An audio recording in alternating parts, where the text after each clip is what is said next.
وذكر فإن الذكرى تنفع المؤمنين.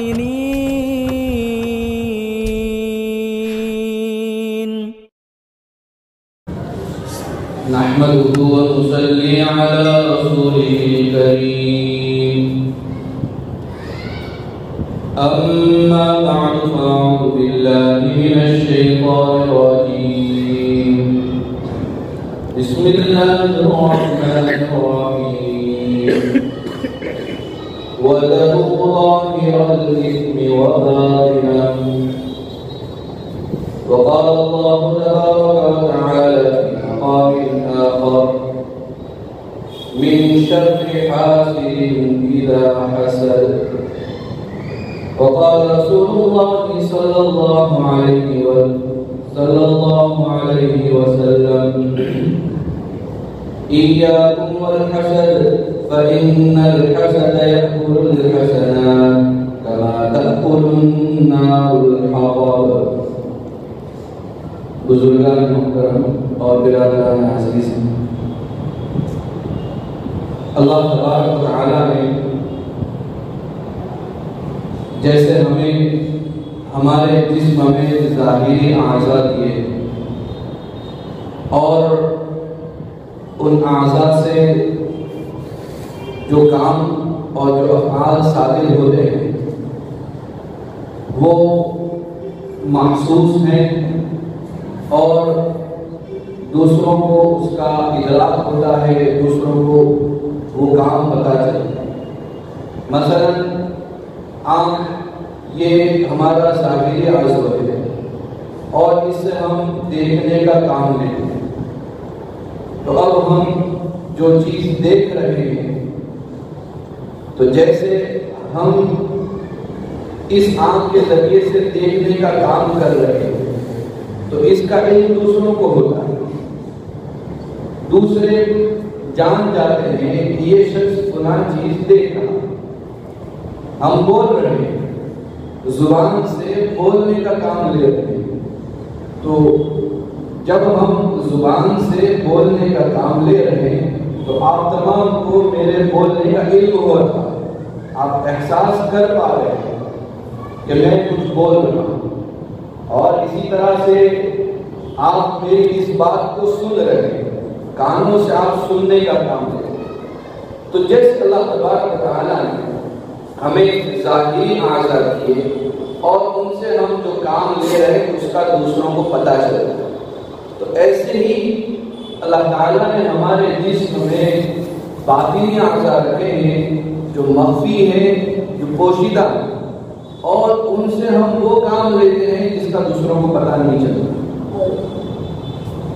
ہمارے سینے میں دل کے اندر کسی خیال کا پیدا ہونا، دل کے اندر کسی کی محبت کا ہونا، کسی کی نفرت کا ہونا، کسی کی عقیدت کا ہونا، یہ ہمارے دل میں۔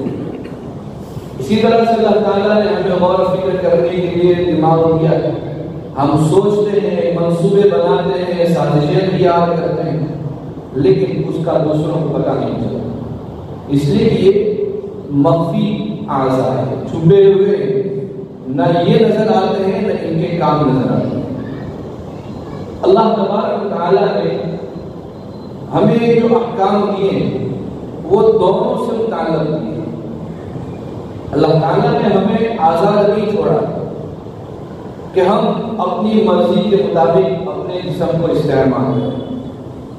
اللہ تعالیٰ نے پابندیاں لگائی، آنکھوں سے دیکھنے کی ہمیں اجازت دی کہ ہم اپنی آنکھ سے دیکھ سکیں، لیکن ہمیں روکا کہ کچھ چیزیں ایسی ہیں جن کی جانب دیکھنا ہمارے لیے جائز نہیں، حرام کر رہا ہے۔ زبان سے بولنے کی ہمیں اجازت دی، لیکن ہمیں روک دیا کہ فلاں بات ہم اپنی زبان سے نہیں نکال سکتے۔ مثلا جھوٹ بولنا، غیبت کرنا، گالی گلوچ کرنا، پابندی کرنا۔ کانوں سے ہمیں سننے کی اجازت ہے، لیکن اس کے اوپر بھی پابندی لگا کہ کچھ چیزیں ہمارے لیے سننا حرام ہے، غیبت سننا حرام ہے، گانے سننا حرام، فحش باتیں سننا حرام، پابندی لگے. تو جیسے ہمارے ظاہری اعضاء کے لیے احکام دیے ہیں، تو ایسے ہی اللہ تبارک و تعالیٰ نے ہمارے باطنی اعضاء ہیں، جو ہمارے سینے میں چھپے ہوئے دل اور جو ہمارے سر میں چھپا ہوا دماغ، اللہ تعالیٰ نے اس کو آزاد نہیں چھوڑا کہ ہم اپنے دل میں جو چاہیں وہ بٹھا لیں. نہیں، بلکہ ہمیں ہمارے دل کو مقید کیا ہے، پابند بنایا ہے کہ ہم اپنے دل میں کین کی محبت لا سکتے ہیں، کین کی محبت لانا جائز نہیں. کین سے نفرت کریں گے، کین سے نفرت نہیں کریں گے. کین سے عقیدت رکھیں گے، کین سے عقیدت نہیں رکھ سکتے. یہ اللہ تعالیٰ نے ہمیں اس کا پابند بنایا ہے. تو معلوم ہوا میری تھوڑی سی گفتگو سے کہ ہمارے اعمال ظاہری بھی ہیں، ہمارے اعمال باطنی بھی ہیں. اللہ تعالیٰ نے جہاں حلال اور حرام کا حکم ظاہری اعمال میں دیا ہے، ویسے ہی اللہ تعالیٰ نے ہمیں باطنی اعمال کا بھی مکلف بنایا ہے، اور اس میں بھی حرام اور حرام کے دو خانے بنائے ہیں. اور جیسے اللہ تعالیٰ نے ظاہری گناہ سے ہمیں بچنے کا حکم دیا، ویسے ہی اللہ تعالیٰ نے ہمیں باطنی گناہوں سے بچنے کا بھی حکم دیا ہے. جیسے ہماری پکڑ ظاہری گناہ پر ہو سکتی ہے، ویسے ہی ہمارے اوپر عذاب باطنی گناہوں کی وجہ سے ہو سکتا ہے. اور اسی کو اللہ تعالیٰ نے اس آیت کریمہ میں فرمایا کہ وَذَرُوا ظَاهِرَ الْإِثْمِ وَبَاطِنَهُ، کہ تم ظاہری گناہ کو بھی چھوڑ دو اور باطنی گناہوں کو بھی چھوڑ دو. چنانچہ باطنی گناہوں کی فہرست بھی قرآن کریم اور احادیث میں بیان کی گئی. ان میں ایک گناہ جس کے اوپر میں بات کرنا چاہتا ہوں وہ ہے حسد. آج ہمارا مسلم معاشرہ جن خرابیوں میں مبتلا ہے اور جن خرابیوں کی وجہ سے وہ ٹوٹتا چلا جا رہا ہے، بلکہ ٹوٹ چکا ہے، بکھر چکا ہے. اور ہم یہ کہیں کہ آج ہم چاہ کر بھی یہ کام نہیں کر سکتے، اور مسلمان معاشرے کو اس مقام پر لانا چاہیے، ہم نہیں لا سکتے. اس کی ایک سب سے بڑی وجہ جو ہے وہ حسد ہے. کہ اس حسد کی بنیاد پر ہم نہ کسی خاندان کو جوڑ پا رہے ہیں، نہ کوئی رفاہی فلاحی کام کر پا رہے ہیں، ہم کسی کو آگے نکلنے نہیں دے رہے اسی حسد کی وجہ سے. یہ حسد ایک خطرناک قسم کا گناہ، اور یہ وہ پہلا گناہ کہ آپ یوں کہہ سکتے ہیں کہ پوری کائنات میں اگر سب سے پہلی نافرمانی ہوئی، پوری کائنات میں جب سے کائنات بنی تب سے لے کر آج اگر سب سے پہلا اگر کوئی گناہ ہے یا اللہ تعالیٰ کی سب سے اگر پہلی معصیت اگر کوئی کی گئی ہے تو وہ حسد کی گئی. اور وہ سب سے پہلا جو گنہگار وہ شیطان. اس لیے کہ جب ہمارے جد امجد حضرت آدم علیہ السلام کو اللہ تعالیٰ نے بنایا اور مٹی کا پتلا بنا کر تیار کیا، فرشتوں کو حکم دیا کہ تم حضرت آدم علیہ السلام کو سجدہ کرو. فسجد، تمام فرشتے سجدے میں گرے، اور ابلیس جو اس وقت تک اگرچہ وہ فرشتہ نہیں لیکن فرشتوں کے ساتھ تھا، اس لیے کہ فرشتوں سے بھی بلند اس کا مقام، جس کا نام پہلے عزازیل تھا، لیکن اس نے حسد کی وجہ سے حضرت آدم علیہ السلام کو سجدہ کرنے سے انکار کیا. کہ اس کے دل میں یہ حسد پیدا ہوا کہ میں اتنے سالوں سے اللہ تعالیٰ کی اتنی زیادہ عبادت کر رہا ہوں، اور واقعی اس نے کی، لیکن اللہ تعالیٰ کے یہاں اس کی عبادت کا کوئی مقام نہیں تھا. اس لیے اس نے یہ سمجھ لیا کہ میری عبادت جو میں نے اللہ تعالیٰ کی ہے اس کا مجھے بدلہ ملنا چاہیے. اس نے یہ سمجھا کہ میں نے یہ عبادت کر کے اللہ پر احسان کیا. حالانکہ ہم اپنی چاہے پوری زندگی کیا 10 مرتبہ بھی 100 مرتبہ بھی زندگی جی لیں اور اللہ کی عبادت کریں، اللہ کا حق ادا نہیں کر سکتے۔ تو اس نے حسد کیا کہ اتنی زیادہ عبادت کے باوجود خلافت الہی کا جو مقام مجھے ملنا چاہیے تھا وہ حضرت آدم کو مل رہا، ان کو یہ مقام کیوں ملا؟ اس نے حضرت آدم علیہ السلام کو سجدہ کرنے سے انکار کیا اور اللہ تعالیٰ کے ساتھ دلیل بازی شروع کر دی۔ تو یہ سب سے پہلا گناہ جو کائنات میں اللہ تعالیٰ نے کیا ہے، حسد۔ اور پھر جب حضرت آدم علیہ السلام دنیا میں آئے تو دنیا میں آنے کے بعد اگر دنیا میں انسان نے اگر سب سے پہلا گناہ کیا ہے تو بھی حسد۔ حضرت آدم علیہ السلام کے بیٹے حابیل اور قابیل، ایک بیٹے نے اپنے بھائی پر حسد کرتے ہوئے اسے قتل کر دیا۔ تفصیلی واقعہ ہے لیکن میں بس اشارہ کرنا چاہتا ہوں کہ حضرت آدم علیہ السلام کے ایک بیٹے نے دوسرے بیٹے سے حسد کیا اور اسے قتل کر دیا۔ تو یہ حسد یہ وہ پہلا گناہ ہوا جو دنیا میں کیا گیا اور حضرت آدم علیہ السلام کا بیٹا اسی حسد کی بنیاد پر قاتل قرار پایا۔ تو یہ حسد جو ہے وہ ایسا گناہ ہے کہ وہ گناہ اللہ تعالیٰ کی بارگاہ سے دھتکارے جانے کا بھی سبب ہے اور یہ دوسرے کئی گناہوں کا وہ ذریعہ بنتا ہے۔ شیطان نے حسد کیا تو حسد کی بنیاد پر تکبر پیدا ہوا اور اس تکبر نے اللہ تعالیٰ کی اطاعت یعنی حضرت آدم علیہ السلام کو سجدہ کرنے سے اسے روک دیا۔ ایک بیٹے نے دوسرے بیٹے پر حسد کیا تو قتل کر دیا۔ تو قتل تک کا جرم کسی حسد کی بنیاد پر جو ثابت ہوا۔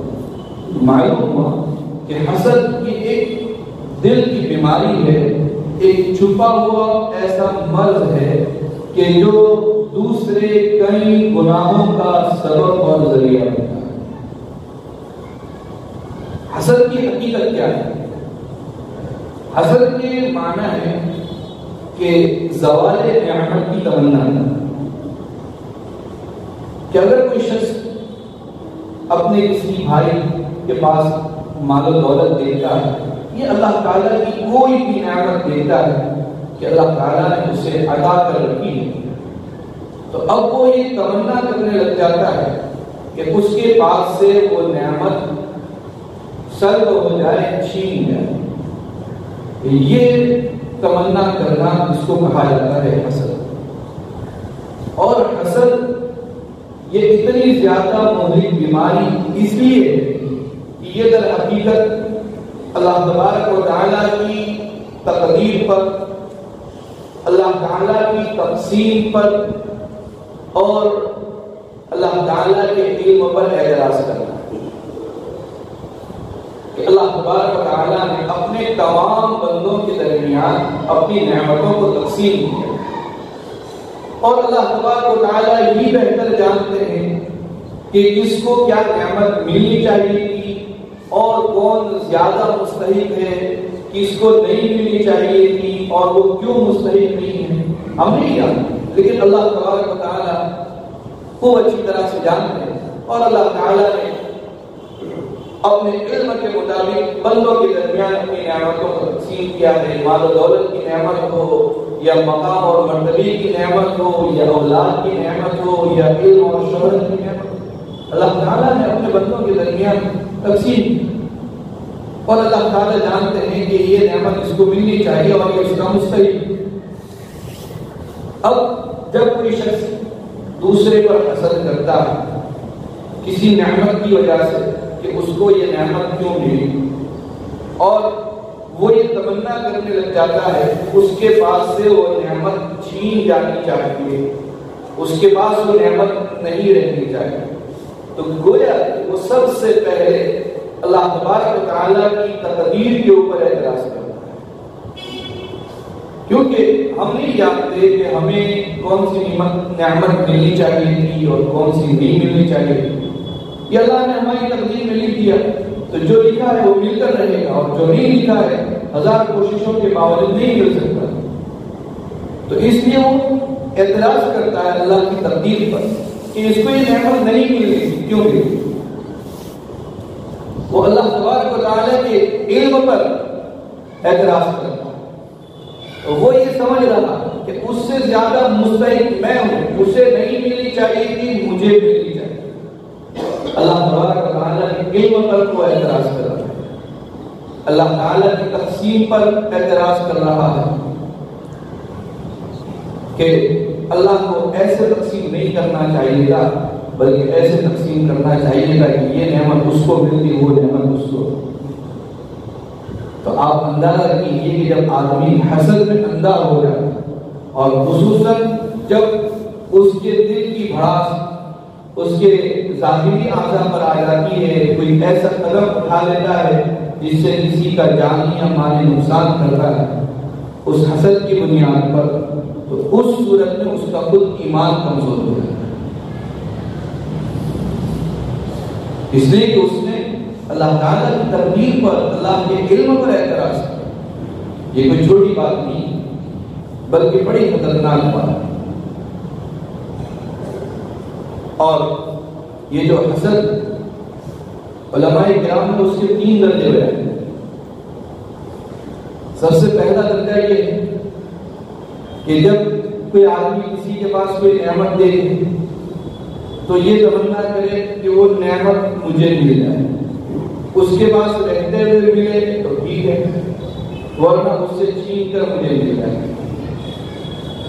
یہ سب سے ہلکا درجہ ہے، لیکن ہے یہ بھی ناجائز۔ دوسرا درجہ جو اس سے تھوڑا سا بھاری وہ یہ ہے کہ اس سے چھین جائے اور مجھے مل جائے۔ یہاں پر زوال نعمت کی تمنا یہ زیادہ ہے کہ اس سے چھین جانا چاہیے، اس کے بعد رہنا نہیں چاہیے، اور پھر مجھے مل جائے۔ اور تیسرا درجہ جو سب سے زیادہ خطرناک وہ یہ ہے کہ آدمی یہ تمنا کرنے لگے کہ اس سے چھین جائے چاہے مجھے ملے یا نہیں۔ یہ اصل دل کی جلن ہے، اور اس کو شریعت نے حرام قرار دیا ہے۔ حسد کو ہم حرام سمجھتے نہیں۔ کوئی شخص جو ہے وہ اگر شراب پی رہا ہے تو ہم اس کو تو بری نظر سے دیکھتے ہیں کہ یہ شرابی ہے، یا کوئی سود خور ہے ہم اس کو برا سمجھتے ہیں، لیکن یہ ایک ایسی بیماری ہے کہ باوجود حرام ہونے کے ہم اس کو برا سمجھتے ہیں اور دلوں میں ایسے پالتے ہیں کہ دوسرے کو کام کا خبر نہیں ہوتی۔ تو اس لیے ضروری کہ جس طرح سے ہم وضو اور غسل کے ذریعے سے اپنے ظاہری اعضاء کو پاک کرتے ہیں، اور جہاں ہم یہ فکر کرتے ہیں کہ میں اپنی آنکھوں سے کوئی خیانت نہ کروں، کانوں سے کوئی خیانت نہ کروں، اپنی زبان سے کوئی ناجائز بات نہ نکالوں، اس کا ہم جب اہتمام کرتے ہیں اور کرنا چاہیے تو اس کے ساتھ ساتھ ہمارے لیے یہ بھی ضروری ہے کہ ہم اپنے دلوں کو صاف کریں، خصوصاً ایسے ناسک ہو کہ جب کہ ہمیں اتحاد اور اتفاق کی ضرورت ہے، معاشرے میں ایکتا پیدا ہونے کی یہ سب سے زیادہ اہم اور ضروری گھڑی ہے، لیکن ایسے موقع پر بھی جب ہمارے دلوں میں حسد ہے تو ہماری صفوف میں اتحاد پیدا نہیں ہے، اور یہ ایسا سنگین جرم ہے کہ ہم یہ سمجھ رہے ہیں کہ ہم حسد کرتے ہوئے اگر ہم اللہ کی عبادت کر رہے ہیں تو اللہ کی نظروں میں بڑے عابد و ظاہر ہو نہیں سکتے، اس لیے کہ یہ حسد وہ سنگین جرم ہے کہ وہ ہماری نیکیوں کو جلا دے، اور ایسے جلاتی ہے کہ ہمیں پتہ بھی نہیں چلتا۔ چنانچہ ایک روایت میں نے پڑھی جو حضرت ابو ہریرہ رضی اللہ تعالیٰ عنہ سے ابو داؤد میں مروی ہے، نبی کریم صلی اللہ علیہ وسلم نے ارشاد فرمایا ایاکم والحسد فإن الحسد يأكل الحسنات كما تأكل النار الحطب، کہ تم اپنے آپ کو حسد سے بچاؤ، اس لیے کہ حسد وہ نیکیوں کو ایسے کھا جاتی ہے جیسے آگ جلاؤ لکڑیوں کو۔ حطب وہ لکڑی کہلاتی ہے جس کو جلانے کے کام میں استعمال کیا جاتا ہے۔ خشک لکڑی ہوتی ہے، بہت تیزی کے ساتھ جو وہ آگ پکڑ لیتی ہے اور چند لمحوں میں وہ شعلہ زن ہو جاتی ہے اور اس کو پھر روکنا اور اس کو بجھانا ناممکن ہوتا ہے۔ اور بعض روایتوں میں حطب کے بجائے عشر کا لفظ ہے جو خشک گھاسوں کے ہیں، اور وہ بھی بہت تیزی کے ساتھ جو وہ آگ پکڑ لیتی ہے۔ یہاں بدلانا یہ کہ حسد یہ معمولی بلکہ یہ بڑی خطرناک بیماری ہے کہ ہم خوش فہمی میں ہوں گے کہ ہم نے بہت ساری نمازیں پڑھی ہیں اور ہم نے بہت سارے روزے رکھے ہیں اور عمرے پر عمرے کیے ہیں، لیکن دل میں اگر حسد کو پالا ہے تو وہ حسد ہماری تمام نیکیوں کو جو وہ ختم کر دیں۔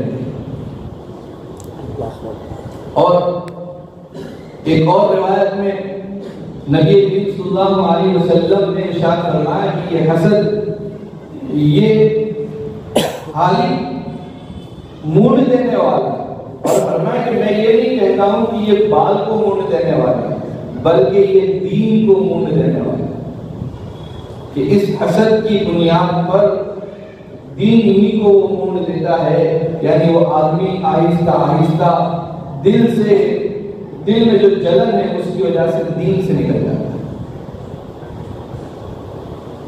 اب سوال یہ ہوگا کہ جب وہ اتنی مہلک بیماری ہے تو ہم اس سے کیسے بچیں؟ تو سب سے پہلے ہمیں یہ معلوم کرنا ہوگا کہ یہ بیماری پیدا کس سے ہوئی۔ جیسے آپ نے کورونا سے اپنے آپ کو بچانے کے لیے یہ دیکھا کہ یہ پیدا کس سے ہوتا ہے، ٹھنڈے پانی سے، ٹھنڈے کھانوں سے اور ٹھنڈی ہواؤں سے، تو آپ نے اس سے اپنے آپ کو بچایا، تو آپ حسد سے آپ کورونا سے بچ گئے۔ تو اسی طرح سے ہمیں یہ دیکھنا ہوگا کہ یہ حسد پیدا کن چیزوں سے ہوتا ہے، اس کا سبب کیا ہے۔ تو اس کی دو چیزیں سبب ہیں۔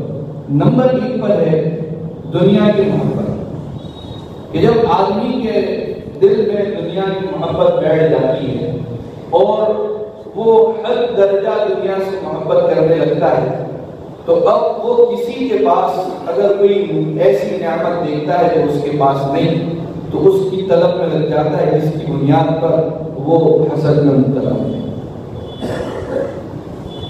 اور اس کی کئی مثالیں ہیں جو آپ نے دیکھی کہ اگر کسی نے نیا فون لے لیا ہمارے پاس نہیں، تو اب جو محبت دل میں بیٹھی ہے کہ ایک سے ایک اچھا ہونا چاہیے، تو بس پیچھے پڑ گئے کہ ہونا چاہیے ہمارے پاس، اور پھر اس کو خریدنے کے لیے جائز ناجائز طریقے اپنائے جائیں۔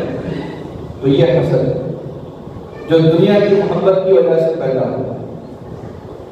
نمبر 2 پر دوسرا جو سبب ہے وہ بغض اور کینہ، کہ اگر کسی شخص کی دشمنی ہمارے دل میں بیٹھ چکی ہے اور اس کی جانب سے بغض اور کینہ ہمارے دل میں ہے، تو اب ہم یہ چاہتے ہیں کہ اس کو کوئی بھلائی نصیب ہو۔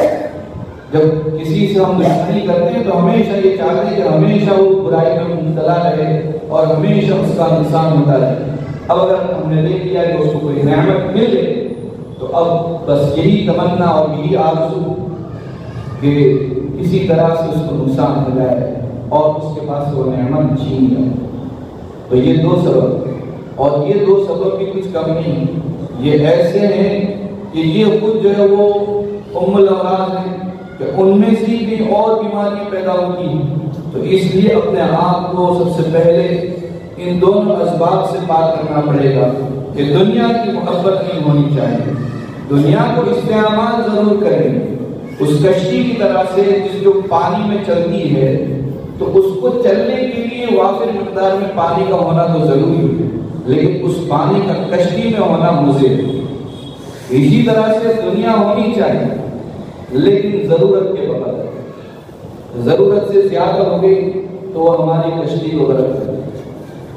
اور نمبر 2 پر بغض اور کینہ، اس کو تو ہم سب سے پہلے نمبر پر اگر کسی مسلمان بھائی سے ہے تو اس سے تو اپنے آپ کو فوری طور پر پاک کرنے کی ضرورت ہے، اس لیے کہ یہ ایک ایسا سنگین جرم ہے کہ یہ اگر دل میں ہے تو آدمی مسلسل گناہ میں، بعض گناہ ایسے ہوتے ہیں کہ آدمی چند لمحے اس میں ڈوبا ہوا رہتا ہے اور پھر اس سے دور ہو جاتا ہے، لیکن یہ کینہ یہ ایک ایسا مرض ہے کہ آدمی مسلسل اس کے اندر مبتلا ہے، تو اس لیے اپنے آپ کو اس سے پاک کرنے کی ضرورت ہے۔ کسی مسلمان سے بغض رکھنا یہ جائز نہیں، یہ حرام، اس لیے اپنے دل کو مسلمانوں کی جانب سے صاف۔ اب سوال یہ پیدا ہوتا ہے کہ اگر کسی کے دل میں حسد پیدا ہو گیا ہے تو اس کو کیسے وہ دور کیا جائے؟ کوئی آدمی یہ چاہتا ہے کہ میں اپنے آپ کو حسد سے دور کروں،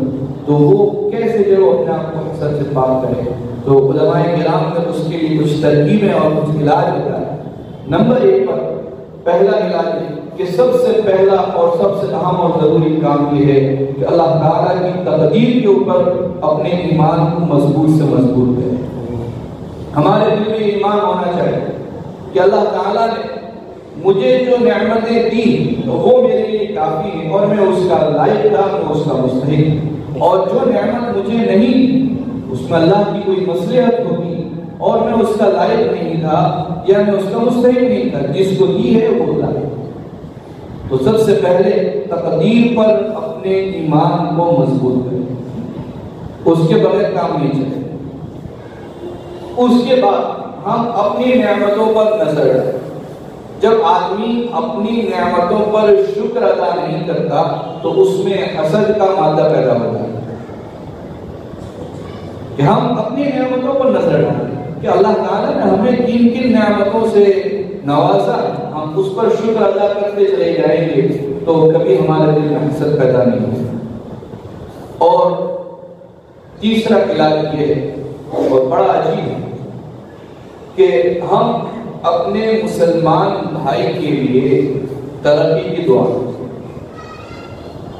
ہم دیکھیں کہ اللہ تعالیٰ نے کسی بھائی کو کوئی نعمت دی، ہم اس کے لیے دعا کریں کہ اللہ تعالیٰ اس کو اور ترقی، یہ ہمارے دل پر بہت بھاری ہے۔ لیکن ایک بات یاد رکھیے کہ جب یہ دعا کریں گے اولاً ہمارے دل سے حسد پیدا دور ہو جائے گا اور خود بخود وہ نعمت ہمیں ملے گی۔ اس لیے کہ حدیث شریف میں نبی کریم صلی اللہ علیہ وسلم نے ارشاد فرمایا کہ جب کوئی شخص اپنے مسلمان بھائی کے لیے غائبانہ دعا کرتا ہے تو ایک فرشتہ اس کی دعا پر آمین کہتا ہے، تو جب آمین کہے گا تو ہماری دعا ضرور قبول ہوگی، اس کو تو وہ نعمت ملے گی اور ساتھ میں ہمیں بھی مل جائے گی۔ اللہ تبارک و تعالی اس حسد کے مرض سے ہم تمام کو پاک فرمائیں اور ہمارے ظاہر اور باطن دونوں کو پاک فرمائیں۔ آمین۔ وآخر دعوانا الحمد